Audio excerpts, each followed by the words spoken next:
Everyone in the city knew Jonathan Hale, the billionaire who seemed to own half of New York. His empire stretched across industries, his name commanded fear and respect, and his signature could move markets. But behind the polished exterior was a man who hadn't spoken to his mother in over 10 years. He stood on a stage at a corporate charity gala, a glass of champagne in one hand, the spotlight gleaming against his flawless black suit. Cameras flashed as he smiled for the press. "Compassion," he declared smoothly, "is the foundation of success. We give because we care." The crowd applauded. Investors nodded. The orchestra swelled, but inside Jonathan felt nothing. Not pride, not warmth, just the hollow echo of applause, because the one person he wanted to impress would never hear those words again. But what Jonathan didn't know was that the night of that speech would change everything, because someone who once loved him more than anyone was still watching in ways he could never imagine. This isn't just a story about success or money. It's about guilt, awakening, and the kind of love that follows you even when you run from it. So sit back, relax, and grab your coffee, because what you're about to hear will leave you breathless. And if you're just joining us, make sure to hit subscribe and give this story a big thumbs up, because we're only getting started. After the gala, Jonathan's car pulled up in front of his penthouse. The driver, Michael, held the door open. "You did good tonight, sir." Jonathan gave a polite nod. "It's not about doing good, Michael. It's about being seen doing good." He entered his apartment, a stunning glass fortress overlooking the city. Everything was perfect. White marble floors, framed art, a grand piano untouched in the corner. But the silence was suffocating. He poured himself a drink, the ice clinking like a metronome in the stillness. On the table lay a single unopened envelope. The handwriting was familiar, elegant, shaky, feminine. His chest tightened. Margaret Hale, his mother. He hesitated, then turned it over. The date was from 2 weeks ago. The return address read, Havenwood Nursing Home. Jonathan's eyes darkened. "So she finally remembered she has a son," he muttered bitterly, tossing the envelope aside. But when the phone rang moments later, his world shifted. "Mr. Hale," came a soft voice. "This is Nurse Evelyn from Havenwood. I'm afraid your mother passed away this evening." The glass fell from his hand. He didn't speak. Couldn't. The silence that followed wasn't disbelief. It was something worse. Realization. He had ignored her final message. The funeral was small. No media, no crowd. Just a few old friends, the pastor, and the smell of rain-soaked lilies. Jonathan stood beside the casket, unmoving. The pastor spoke gently. Margaret Hale lived a humble life. She loved deeply, forgave freely, and prayed every day for her son. Those words stung more than any condemnation. After the service, Nurse Evelyn approached him. She was in her late 20s, modest and kind-eyed. "Mr. Hale," she said softly, holding a small box wrapped in a white cloth. "Your mother wanted you to have this." He frowned. "What is it?" "She called it her diary," Evelyn said. "But she said it wasn't for the world, only for you. She asked me to tell you to open it when you're ready to remember her." Jonathan stared at the box for a long time before taking it. "Thank you," he said quietly. As he walked to his car, the wind picked up, blowing the scent of rain and roses through the graveyard. He paused for a moment beside her gravestone. It read, "For my son who taught me love is worth waiting for." Something cracked inside him. Not a sound, not a tear. Just the first fracture in years of silence. That night, Jonathan placed the box on his desk. It was small, wooden, and beautifully carved. His mother's initials were engraved on top. He hesitated, then slowly lifted the lid. Inside lay a faded brown notebook tied with a silk ribbon. A small note rested on top in her familiar handwriting. "To my son, read when you're ready to remember me, not for what I had, but for what I gave." He sat back in his chair, staring at the words. His reflection in the glass wall behind him looked older than he remembered. Successful, yes, but empty. He untied the ribbon. The pages smelled faintly of lavender and ink. The first line read, April 7th, 1988. Today I held my son for the first time. He was so small, and yet I felt he'd already filled every empty space in my heart. Jonathan's breath caught. His mother's voice seemed to echo through the room, as if she were reading aloud from heaven, page after page. Her words painted the story of her struggle, raising him alone, working 2 jobs, hiding her tears so he wouldn't see. Every line was love written in sacrifice, and then he reached one sentence that made him freeze.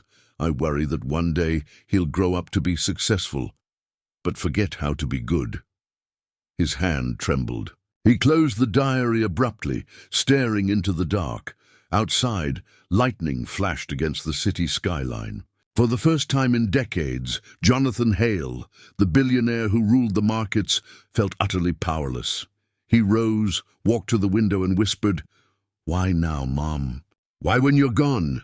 The city didn't answer. Only the soft echo of rain against the glass, and from the desk behind him, the diary remained open, as if it was waiting. The next morning, Jonathan Hale woke to the soft hum of the city below. The world hadn't changed, but he had. He just didn't know it yet. The diary sat on the corner of his desk, half open. Like a whisper he was trying to ignore.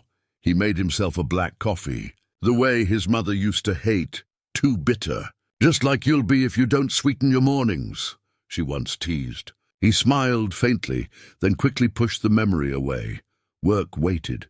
Meetings, signatures, deals, anything that drowned out thought. At the office, glass walls reflected his face from every angle, polished, controlled, untouchable. He liked that. It reminded him that weakness had no place here. "Sir," said Olivia, his assistant, entering with a stack of papers. "The board wants a decision on the Riverdale property. It includes your mother's old home. They're suggesting we sell and demolish for the expansion." Jonathan's jaw tightened. "Do it," he said without looking up, "but it's your family's name, sir?" she said carefully. He met her eyes coldly. "That's exactly why it has to go." Olivia hesitated but nodded. "Understood." When she left, he leaned back in his chair. His reflection in the window seemed to stare back, older and heavier.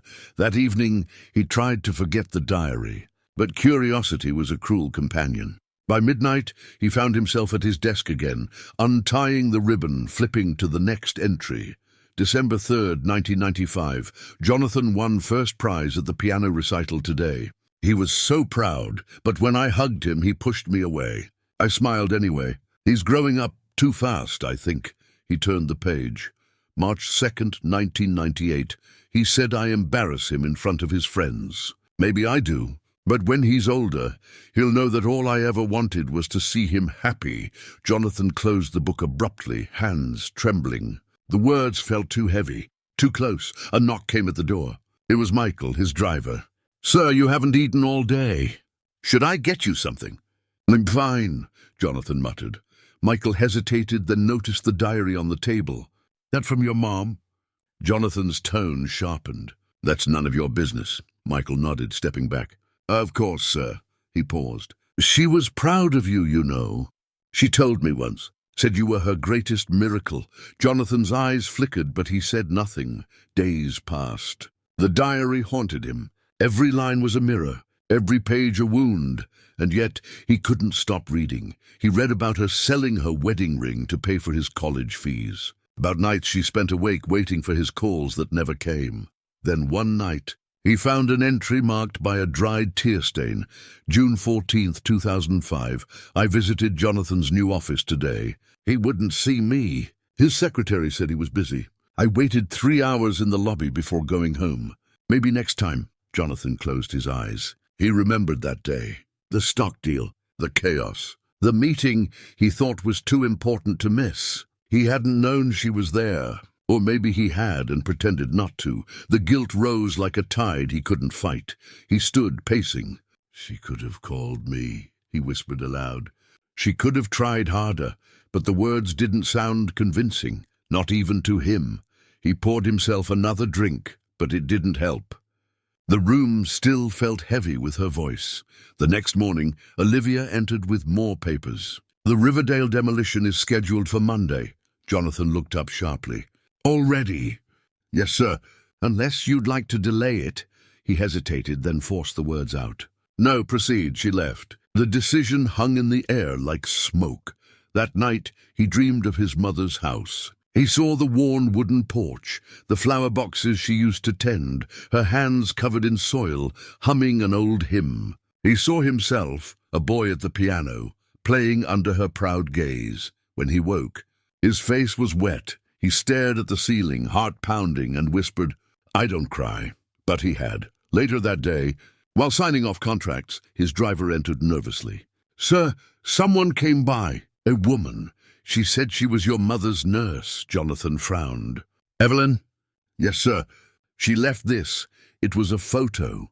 His mother standing beside a young woman and a group of school children smiling in front of a small building.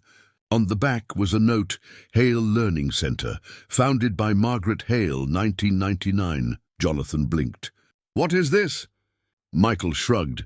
"Apparently, she spent her last years teaching there. Free classes for orphans. Didn't want you to know until it was ready." Jonathan's throat tightened. "Teaching?" "Yes, sir. She said her dream wasn't to make money. It was to make meaning." He looked out the window toward the skyline. The light was fading, and for the first time, the city looked smaller. That night, as he sat alone, the diary opened before him.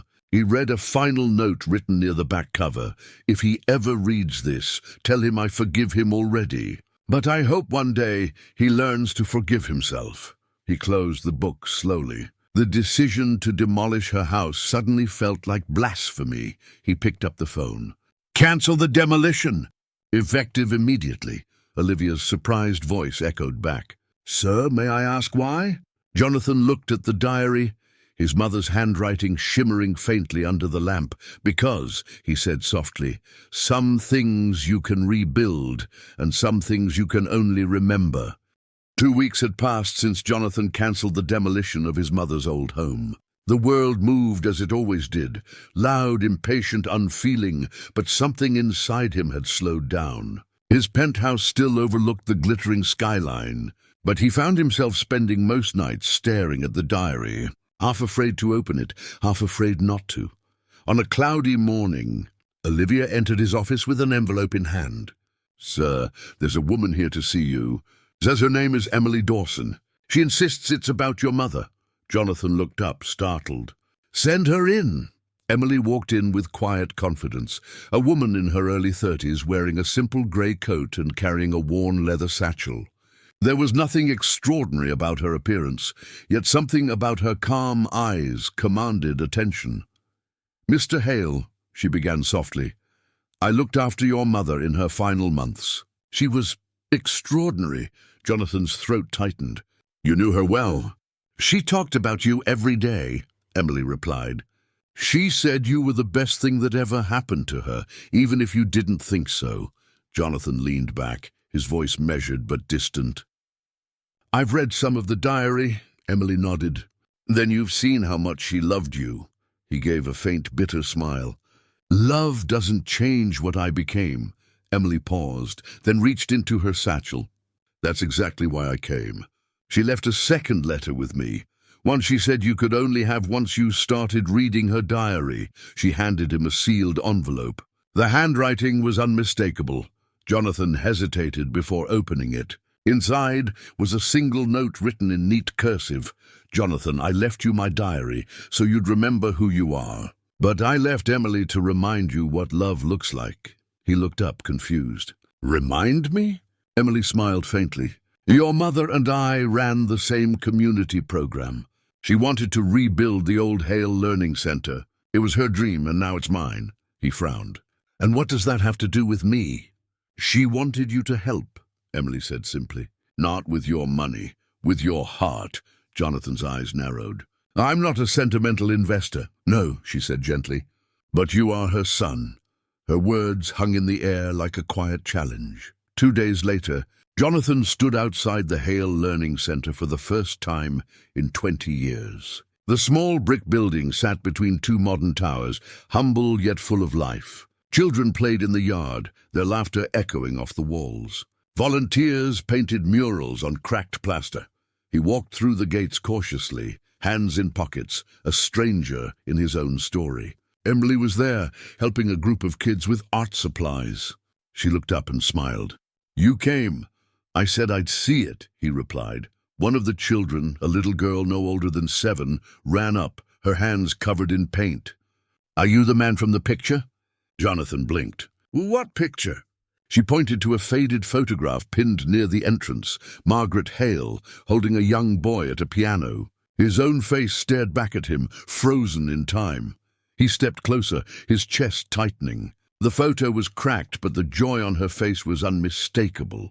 "She said you'd come back one day," the little girl said matter-of-factly. Jonathan swallowed hard. "She did she?" Emily approached quietly. "Your mother believed this place could change lives." "It already has. But it needs more support, resources, structure. She wanted you to finish what she started." He turned to her sharply. "You're asking me to fund it?" "I'm asking you to believe in it," Emily corrected.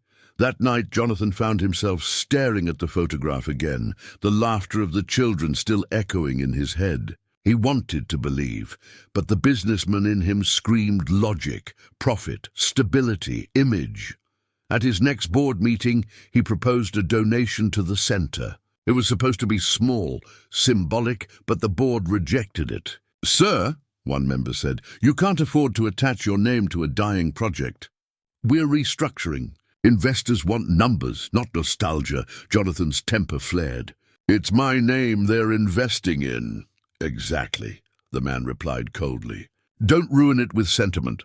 Jonathan dismissed the meeting early, his anger simmering. That night he went home and opened the diary again. June 21st, 2010. He's grown so distant. "But I still pray that one day he'll remember the piano. That's where we met, not as mother and son, but as two hearts learning the same song." He stared at those words for a long time.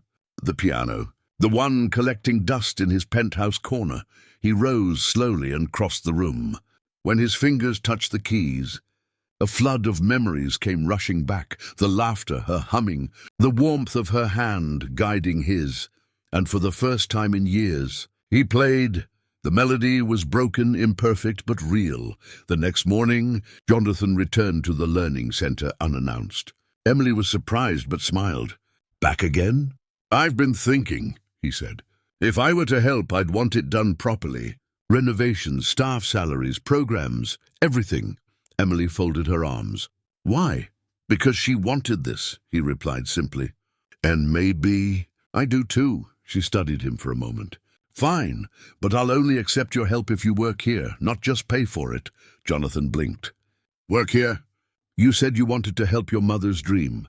Then do it the way she would, on the ground, not from a boardroom." He sighed. "You're impossible." "I've been told that," she said with a smile. He chuckled softly. "When do I start?"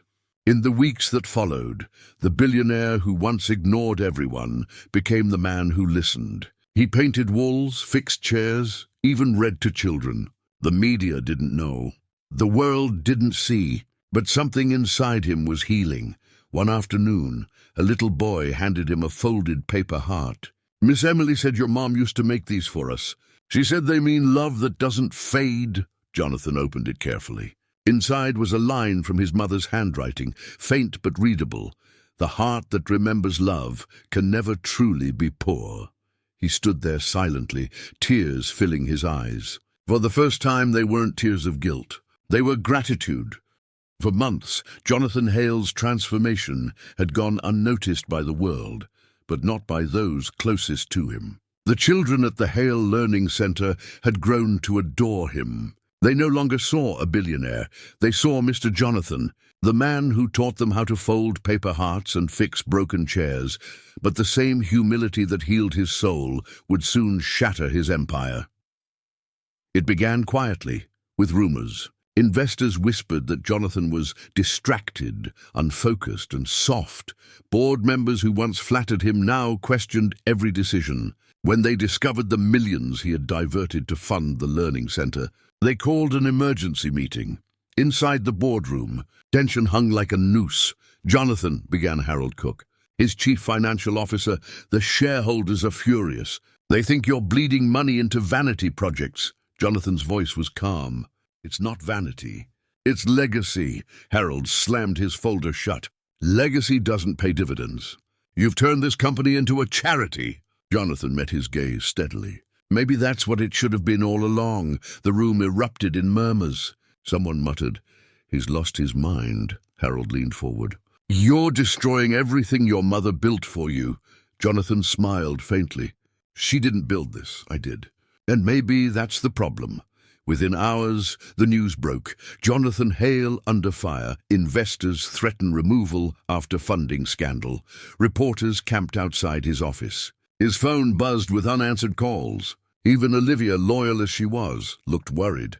"Sir," she said gently, "they want a statement. They're calling your actions reckless."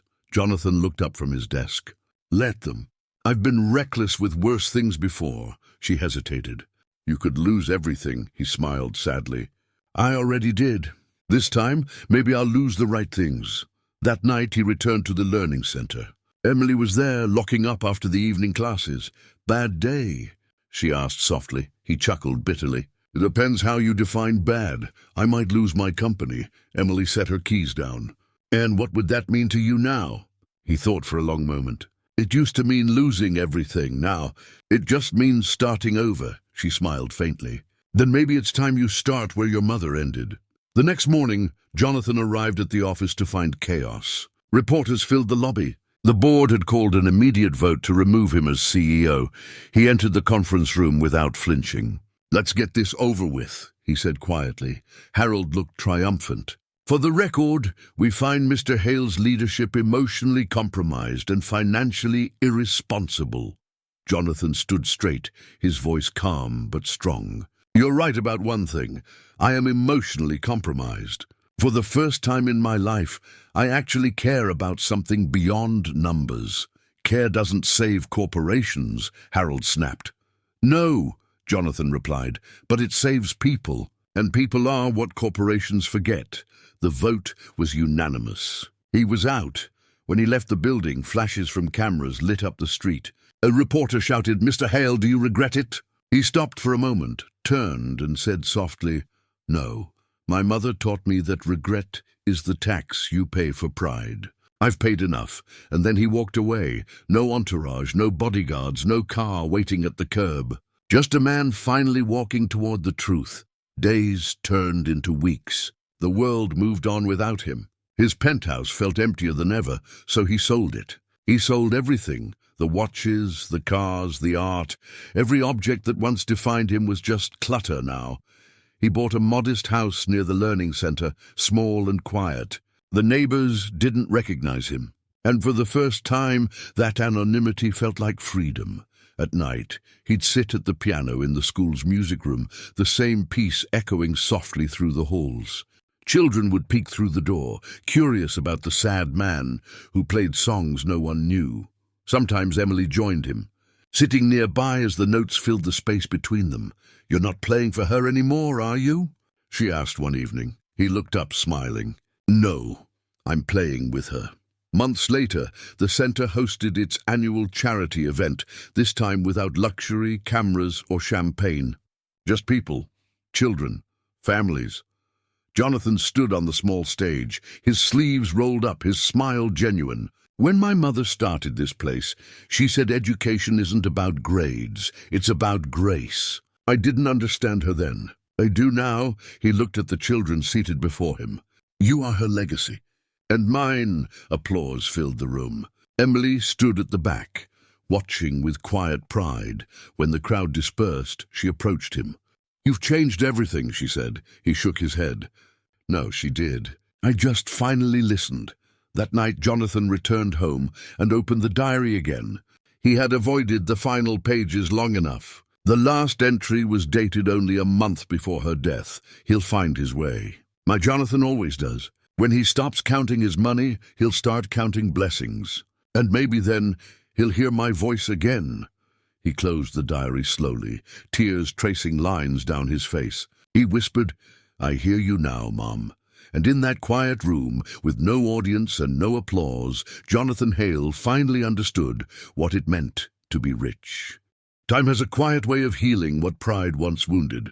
For Jonathan Hale, the man who had once measured worth in numbers, it now flowed in laughter, in soft, chalk-stained hands, and in the scent of rain against school windows. The Hale Learning Center had become a sanctuary, a place where the broken found purpose and the forgotten found hope. Years had passed since the board stripped him of his empire. Yet in this smaller life, Jonathan found a peace grander than any fortune. He rose before dawn each day, helped the children prepare their lessons, and played the piano in the evenings, his mother's melody echoing softly through the halls. One autumn evening, Emily walked into his modest office carrying a small brown envelope. "This came from Havenwood," she said softly. "The nurse found it in the old records. It's addressed to you." Jonathan froze. His hands trembled as he took it. The handwriting was familiar, his mother's, fading but unmistakable. He opened it slowly, breath shallow. Inside was a single page, aged and fragile. "My dearest Jonathan, if you're reading this, you've already begun to change. I don't want you to regret the years we lost, only to use what's left to love better. I prayed every night that you'd learn the one truth I could never teach you, that success without kindness is failure in disguise. When you play the piano, don't think of me as gone.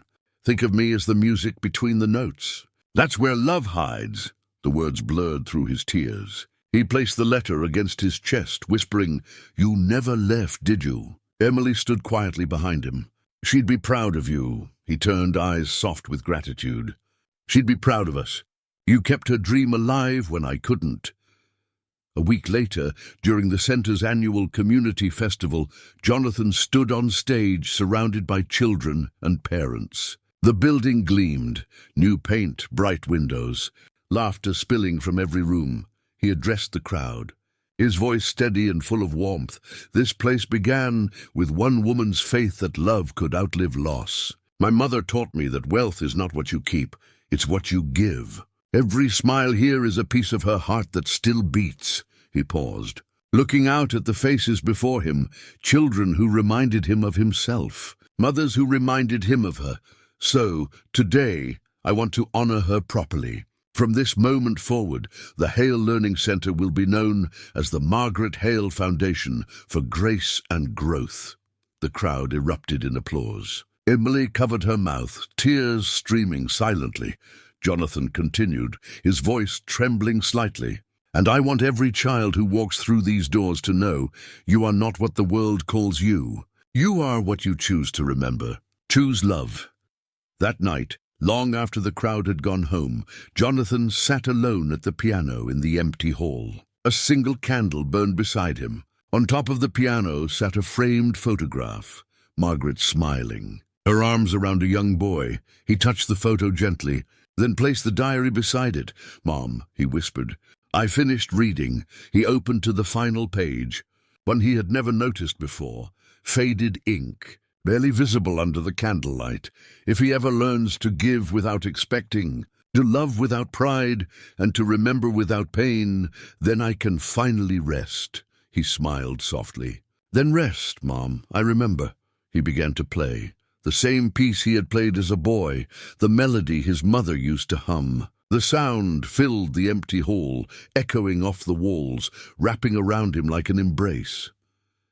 As he played, he looked through the window. Children's paper hearts swayed in the breeze outside, each glowing faintly under the streetlights and somewhere between the notes. He swore he heard her voice, gentle, proud, and at peace. 10 years passed. The Margaret Hale Foundation expanded across the country. Thousands of children received education, care, and a sense of belonging. Jonathan never rebuilt his empire.